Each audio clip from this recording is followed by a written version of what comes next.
Hi.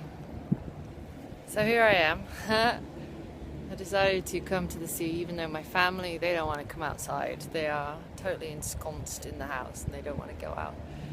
But I'm like, I need to get out, I need to move. And I think the main reason, I might have to record this again later, but the main reason is because some things, big things came up this weekend.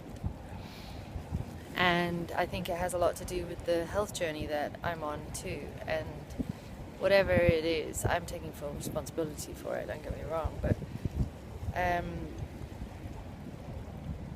I think an important thing that I need to talk about today are patterns that get passed down through generations in families. I've been inspired by the work of Carol Tuttle in the last few months. Amazing woman, an energy healer, really, really amazing.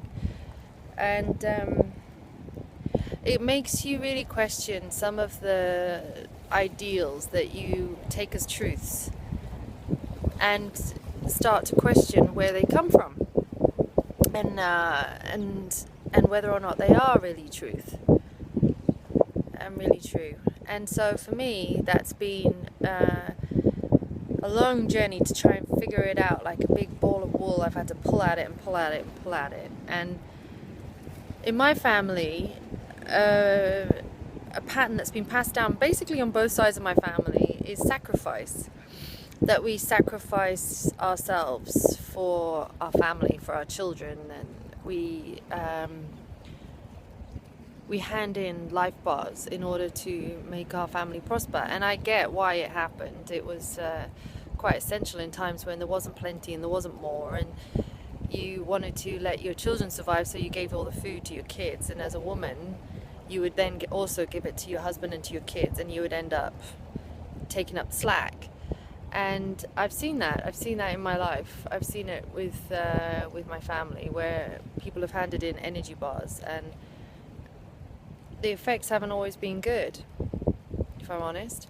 Now, I started my journey as a little girl, and I couldn't do that. I couldn't mess around with my my health, because I would have died really quickly, if I'm honest.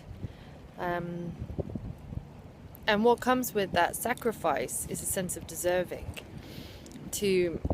I've sacrificed everything, so I deserve to eat this piece of crap. Spongy, sugary, fatty cake, or I deserve to abuse my body by drinking, or I deserve to buy ridiculous stuff, or I'm not saying all of those are true, but I'm saying some of them are true.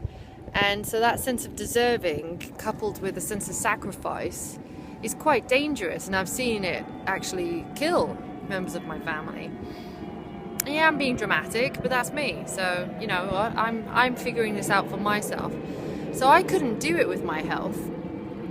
But what I've managed to do it with is, I have done a little bit with my health. I've tried it out recently, and it kind of sucks when you actually stop eating to feed your kids. I've learned that you can't actually survive on air and water and coffee. Isn't that funny? I never knew that before. I do now. Anyway, so I did it in the realms of my finances, that I was like, no, other people deserve the money more than I do. Just let somebody else take it. It's okay if I don't get paid.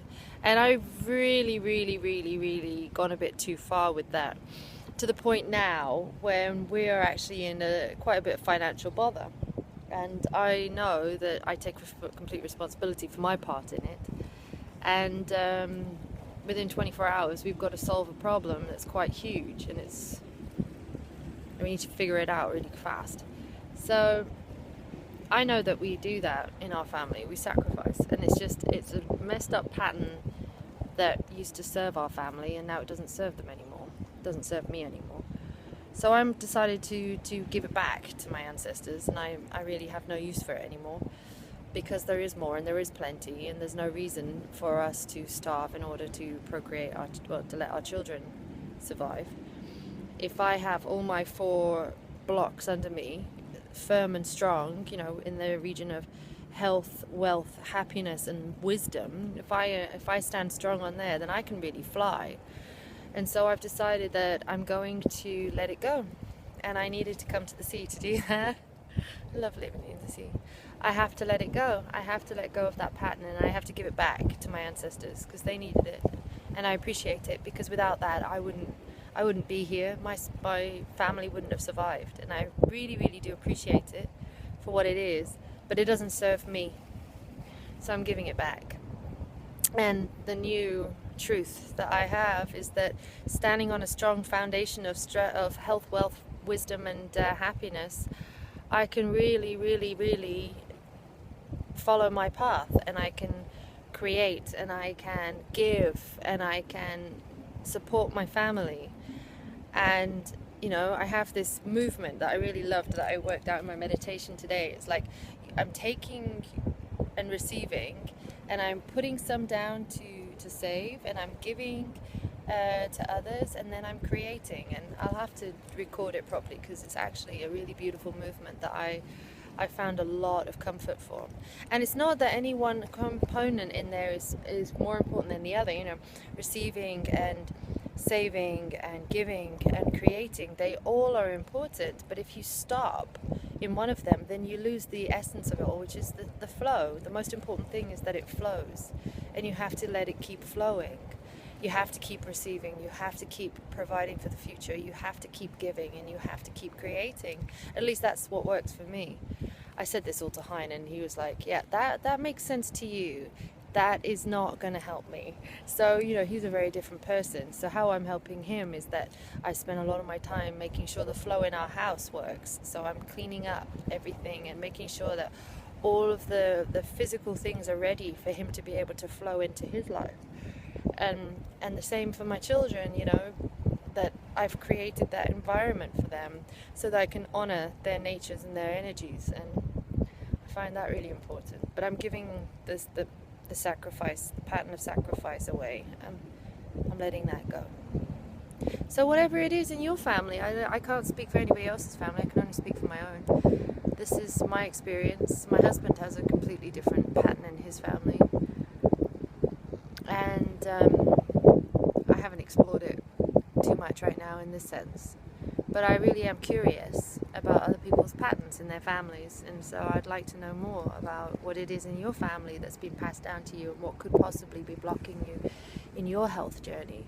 Because I do think that these patterns that we have from our family, they served our ancestors in a survival sense, but they're not serving us now, and they could be holding us back, and they're so subconscious, so automatic, that we don't even think about it, because it's been reinforced throughout our entire lives. It's been taught to us and then reinforced by the important people, so there's no way we can figure it out by ourselves. We need other people to help us, and I'd like to help you figure it out, because I think it's really important, because I think you're important, and I think I'm important, I think everybody's important, and I don't think anybody is any better than anybody else.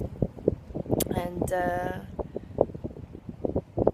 we are in a time of plenty and more, and we just really need to start breaking apart those survival patterns and really start focusing on creating a foundation underneath all of us of security and health, wealth, happiness, and wisdom, and allowing our species to really evolve beyond those survival instincts, where in some cases it's quite detrimental, it's quite violent what happens in order to survive, and we don't need to do that. I don't think we need to do that anymore, and it's breaking down, and I am really happy that I was born to two hippies, because it meant that I was fighting ready for revolution and for change and for being part of the evolution.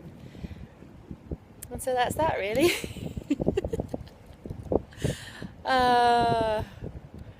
This is me in my Technicolor beauty. Much love.